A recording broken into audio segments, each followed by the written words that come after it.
aren't too many live-action, post-apocalyptic giant robot movies in general, specifically North American productions. I'm willing to bet that when I said that, most of you watching thought of Pacific Rim. In the 90s, there wasn't much more being offered, really. Between 1990 and 1996, we got just a few options, and that's what today's episode of Microgenres is all about. Around this time, we'd see the rise of the Power Rangers and their Zords, and in the 80s, Transformers had been taking the world by storm, but for serious live-action, cinematic wonder, there's only one pseudo-non-franchise that I can think of, and this is where we start and finish our story. 4 films, 1 filmmaker. I give you the banned Mecha Quadrilogy. Fresh off his first 3 movies, the classic horror masterpiece Reanimator, the just as classic but somewhat less renowned From Beyond, and a little-known creepfest called Dolls, Stuart Gordon, inspired by Transformers in the 80s, pitched producer Charles Band a story about a post-war ravaged world that now solved their international disputes between the 2 only remaining superblock countries by getting inside giant robots and duking it out. Why not have the 2 combatants just fight each other in person, cutting down on the costs of these big 30-story tanks? Because then we wouldn't have a movie to watch, would we? Let alone 4 movies. There are going to be 4 of these movies.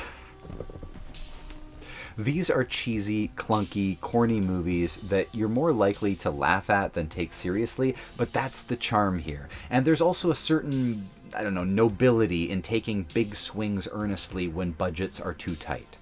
Band was trying to make his version of a live-action Transformers about 30 years before Michael Bay came on the scene. Band used miniatures and stop motion for his big mechs, which is a choice that makes total sense in the late 80s. Without CG and more money, there weren't really any other avenues to achieve the effect of giant robots coming to life and smacking each other around. Robot Jox was conceived in the early 80s, filmed in 87, but not released until 1989 because of Band's Empire International Films going bankrupt in 1988, and so some of the movies in production were delayed. Band himself started a new company focused on the direct-to-video market rather than theatrical productions. Full Moon is a prolific label with a vast catalog and an online streaming platform for their many titles. So, amid this business turmoil, you'd think that Robot Jox would not be likely to ever get a sequel, and in many ways, you're absolutely right. While the theatrical release was short-lived and decidedly a poor showing, something tells me that it was pretty successful on the VHS rental circuit. I don't have any hard numbers for that, but as long as VHS was on the shelf, most stores had a copy of Robot Jox. I'm like 10 when the movie comes out, and admittedly, I remember thinking that it was a weird concept to have the pilots in the jocks of these robots, like jock straps. Like, that's literally what I thought. I imagined them, like, kicking each other in the nuts. I thought it was really stupid, so I never rented it. So I didn't see it until many years later. The plot concerns a big robot battle that's held to decide the importance of geopolitical issues in lieu of an actual war, right? So you get one pilot in a big mech on each side, and they fight, and whoever wins gets better trade deals, like wins a trade war, maybe. I'm not really entirely certain. This feels very much like what kind of idea of the future somebody would think up during the Cold War in the 80s. The 2 factions are the Soviet Confederation, and our hero for the movie, repping the US of A block, is called the Market. After their first big fight, one of the robots squishes a bunch of bystanders, and our hero gets rattled and he wants to bow out. His replacement is picked from a squad of junior pilots in training, including his love interest for the film.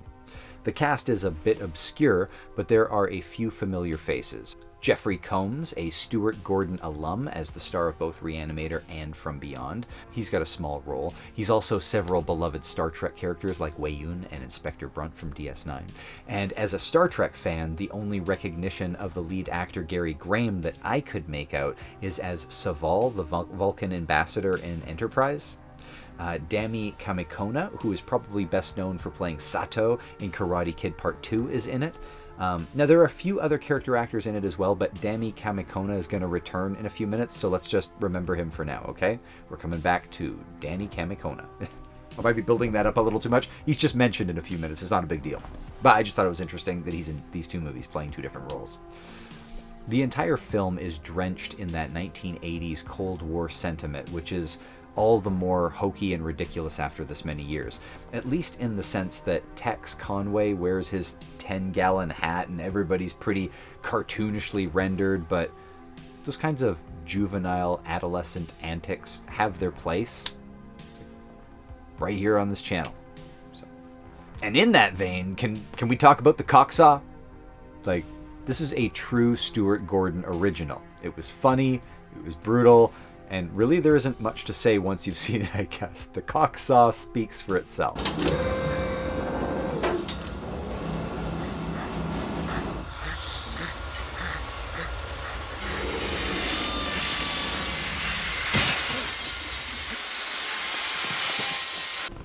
Now, the next movie on our list is my favorite of the four that we're going to cover here. Crash and burn.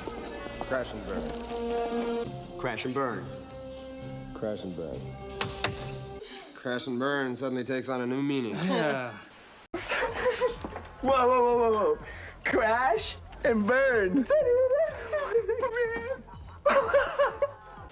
Crash and Burn wasn't intended as a sequel to Robot Jox, but that didn't stop certain video markets from calling it Crash and Burn: Robot Jox 2. And the connection is only aesthetic, and even then this is a much darker tone than Robot Jox, which I would describe as a sci-fi action B-movie. Crash and Burn I would describe as more of a sci-fi thriller. The entire movie is far more somber than Robot Jox. It's about an auditor coming to a TV station out in the barren wastelands of a radiation-ravaged world. A big storm comes along and everybody's trapped in the station with a murderer. About 7 or 8 people. A sleazy late-night cable host. There's 2 prostitutes he had featured on that night's show. The producer, the production crew, the administration staff, and one of them is an android. Now is a good time to say that, yes, there are shades of Blade Runner or Alien here, both in trying to ascertain who the android is and dealing with his psychopathy, but that's not all, friends. We also get a very obvious copycat scene from John Carpenter's The Thing here, where they're all testing each other's blood. You all deserve to know for yourselves, so I'll go first.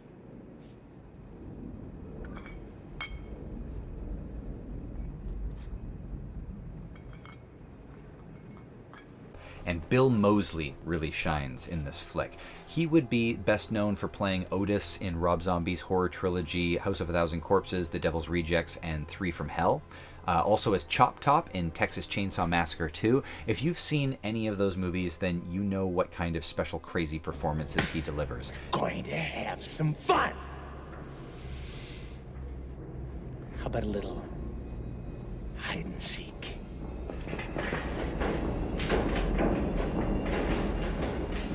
Also of note is Megan Ward, maybe best known for playing the It Girl Robin Sweeney in Encino Man, and Crash and Burn is her first big break that leads her to several more roles for Charles Band. And for his part, Band has stepped into the director's chair for this movie, so he not only produces Crash and Burn, but also directs as well.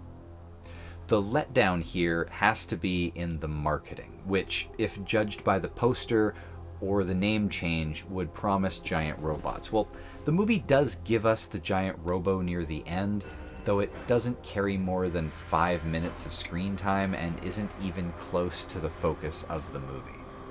Now, I don't know if it's worth mentioning, but Crash and Burn claims to take place in 2030. Robot Jox was set 50 years after nuclear war. Considering the movie was in production in the mid-80s, then 2030 is almost 50 years later. The timelines don't really line up, but Crash and Burn does open with our hero driving through the wasteland and stopping at a gas station where he encounters a local who's been out in the radiation without protection for too long. One of my favorite bits from the film. Yeah, you really ought to go inside. Why? The ultraviolet. It's burning you up. Why? Okay, and one last note for Crash and Burn. When looking online, there are credits on IMDb that footage from Robot Jox was edited into Crash and Burn, and I just don't see it. Pretty sure the mech designs are different, and we only see the one. Also, I read a review online that said Crash and Burn played the theme music from Robot Jox on the opening credits, which doesn't seem right either because the scores are credited to different people. Richard Band does this score, and the moods are very different. But then I remembered the marketing for Crash and Burn as Robot Jox, or Robot Jox 2, I should say, and I wonder if maybe music was edited in, or maybe extra shots for certain markets were used. I have no idea if that's true. It's just pure speculation. If somebody knows, just feel free to add that in the comments, okay? When I watched through, I tried to keep an eye open, but nothing seemed to really line up for me. Now, if we're keeping with our loose timeline, connecting the 4 films here, our next movie takes place in 2041, so about 11 years after Crash and Burn. We're going to get Robot Wars from 1993, and this is not the TV series where people make their own robots and remote control them into duels of destruction with each other. That's not that. I love the smell of the Robo Wars arena in the morning! Oh, and an immediate jellyfish is up in the air!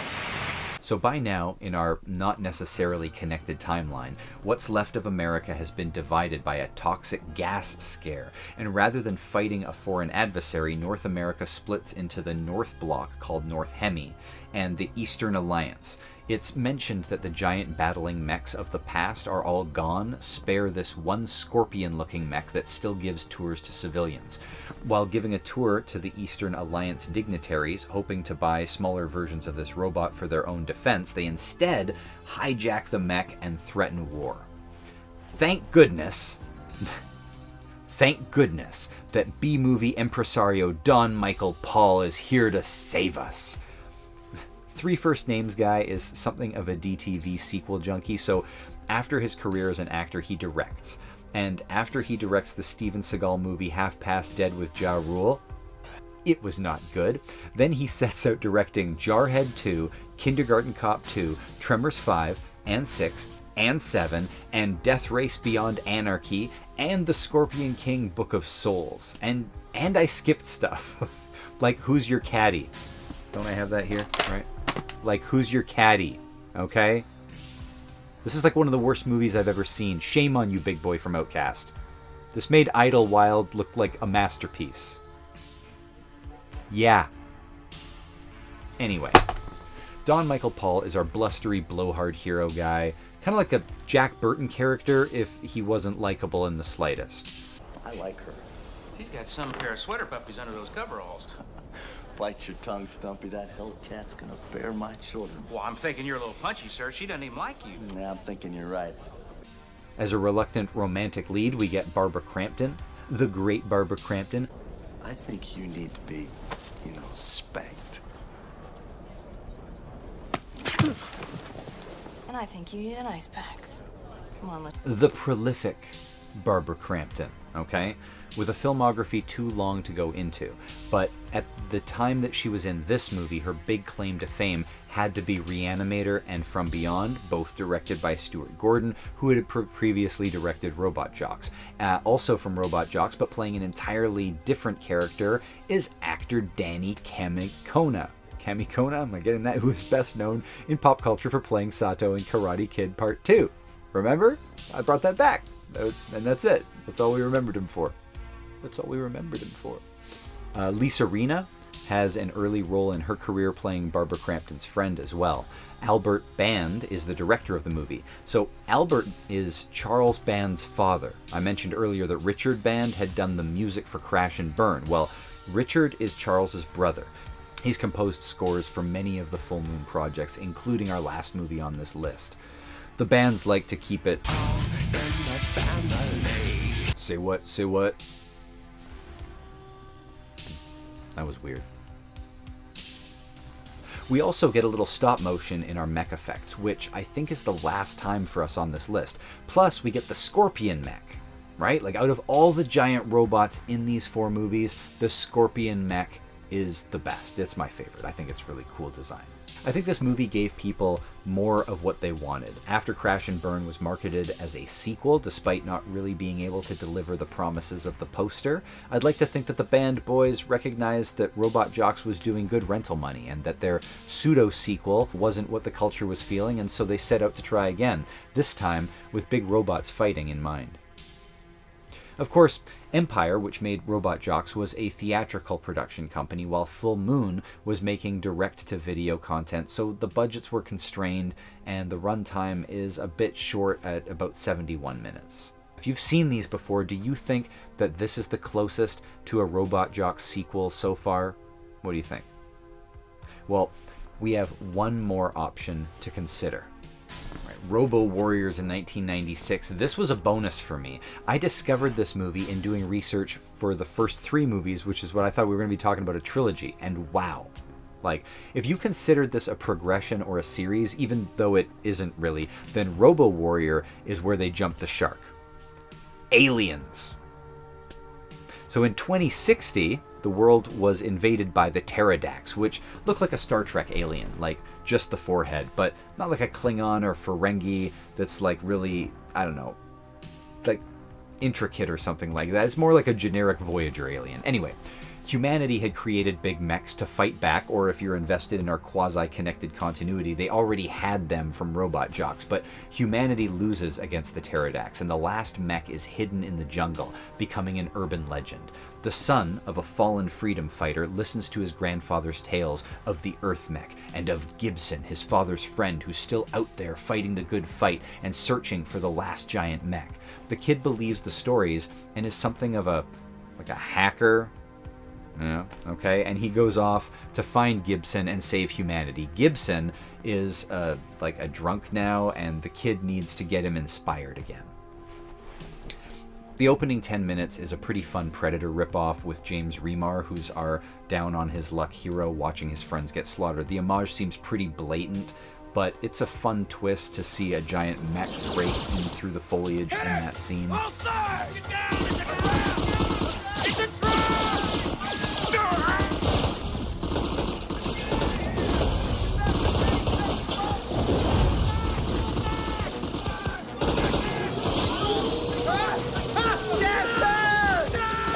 That feels so much like Predator. All of the hacking or whatever, that's all pretty weak. Like, typing in a password gets you a list of exactly all the information you want instantly. Like, what a sleuth. The kid teaming up with the adult was cringy even when you're a kid watching these kinds of movies. I've never understood why they don't just age up both characters by like 5 years or so. Less annoying 18-year-old, but still young enough to be optimistic and wide-eyed, and the older character is actually old enough for them to lose a step and need a younger partner. I mean, whatever, right? It's Robo Warrior. Now, I realize some people might think that the connection between these movies is tenuous at best. Trying to connect them through one producer might be a bit of a stretch, but to make my case, I have a couple other bits of information which I think are relevant here. Okay, so way back at the start, during the making of Robot Jox, Stuart Gordon was already thinking of a sequel with aliens. See, this is why Stuart Gordon gets a credit for it being based on characters created by on Robo Warriors when he really doesn't have any other involvement. It's because this was his initial idea. In the special features on the Blu-ray release of Robot Jox, actor Gary Graham explains the idea for the sequel. Stuart wanted to, his idea was the aliens who are not friendly and hostile takeover of Earth is what they are planning. And they land and they start just wiping out cities and all that with laser beams and all that. And the US government come to us and they say, we need to enlist you. We need to pull you out of retirement, Achilles, because we need to put you in these mech robots and go off and fight the aliens. I mean, that's pretty much got a bunch of what this is. I like the ideas of bringing back the Robot Jox characters to fight aliens together, but that didn't work out, and we got this instead. Cirio Santiago is an executive producer as well, which seems crazy to me. Santiago's an exploitation director-producer who made TNT Jackson and Ebony, Ivory, and Jade, as well as dozens of others. I have no idea what the connection is between Santiago and the bands, but I thought that was pretty interesting. The alien mechs in the movie for Robo Warriors, they look like the Inhumanoids. Do you remember that toy line, the Inhumanoids? And overall, these designs for the robots, they're not really my favorite. This is also the only of the 4 films that didn't use stop motion, which kind of was bridging the last of the stop motion film era with the beginning of computer effects, which in this film was mostly compositing the model shots and doing some of the blasts and the energy effects. Another theme that I noticed that runs through all of these movies is betrayal. One of the main characters is a traitor in Robot Jox. Whoever the android is in Crash and Burn is betraying them. The diplomats in Robo Wars. And then similar to Robot Jox, Robo Warriors has a character also revealed to be a traitor. I think Robo Warrior is probably the closest of the 3 pseudo-sequels to the original film. There's a similar arc for the main character, suffering a big loss at the start and then running away from the battle before coming back at the end to have their rematch. And that's it. That's all 4 mech movies, the banned Mecha Quadrilogy. How many times do you think Guillermo del Toro rented Robot Jox as a kid? And do you think Robot Jox inspired him to make Pacific Rim? Let me know in the comments below, and I'm going to see you guys next week. Go to sleep, go to sleep, go to sleep.